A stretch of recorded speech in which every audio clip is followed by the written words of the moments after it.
All right, my name is Frank Morales. I'm here today to embody the notion of parrhesia,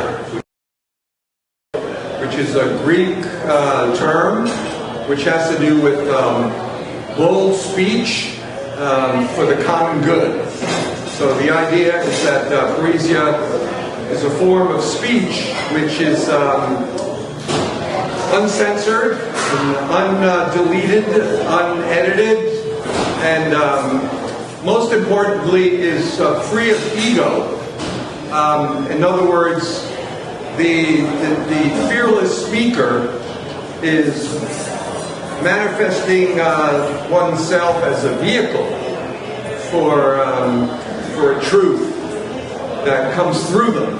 So, for instance, Isaiah, the Old Testament prophets, maybe someone like Mario Savio didn't get up that day thinking that he was going to say what he said, but he did.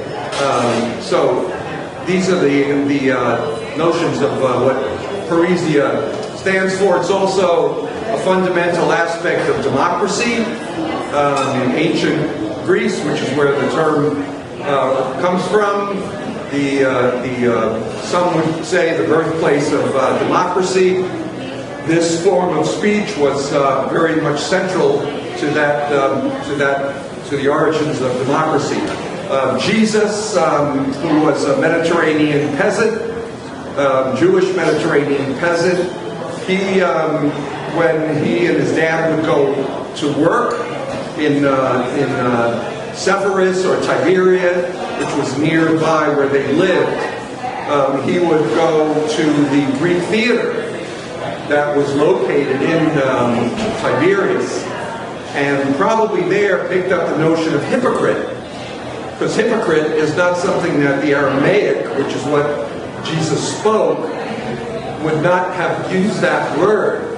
So when he called the religious authorities of his day hypocrites for locking people out of heaven, which you can look for in Matthew, he was using a term that was the Greek term for saying one thing but actually meaning another, or not doing what one says, the meaning of hypocrite. So in any case, bold speech for the common good. So I have two embodiments of that. One is directly impacts on my own life. I am a squatter, Lower East Side squatter person. By that meaning that we are people who occupy vacant buildings in order to create housing, in order to actualize the human right to a home. Because the human right to a home remains an abstraction to the extent that it's not actualized. To say human right to a home is synonymous with like a sneeze. It's an abstraction, it doesn't really mean a whole lot until it's actualized and so forth. Well, recently, specifically yesterday, our squat building, which has been essentially decriminalized and put into the hands of this not-for-profit, we received a notice to tenants of buildings in foreclosure. So our building right now, according to the Bank of New York Mellon, as the collateral agent and custodian, are the foreclosing party, and they're located in the office of Thomas P. Malone on East 42nd Street. They are attempting to foreclose on our squatter building. I say to them, woe to you who tear down our city, who defraud us with these bank scams, who vulturize upon poor and working class people, who violate the divine and natural law strictures of the unsaleability of land, and the greedmeisters, etc., etc., etc. I say, woe to you, because we will never leave our building. We will never be displaced. We will oppose any attempts to remove us from our homes, and that is because we firmly believe that with our work in the building, we've been in this building since 1989, with the work that we've done there and the commitment that we've shown to renovating the space and creating moments for people that we deserve to stay there.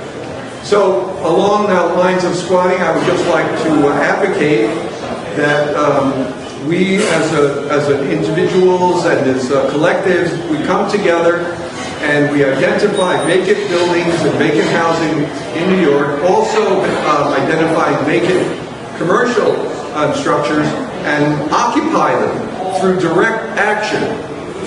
Break the chains. It's not a criminal act, it's criminal to not house homeless people. 3 times more vacant property in New York City as there are homeless people. That is the crime. So to undo that crime, we need through direct action, break these locks, go into these spaces, occupy, renovate, defend these houses in order to create and actualize the human right to a home.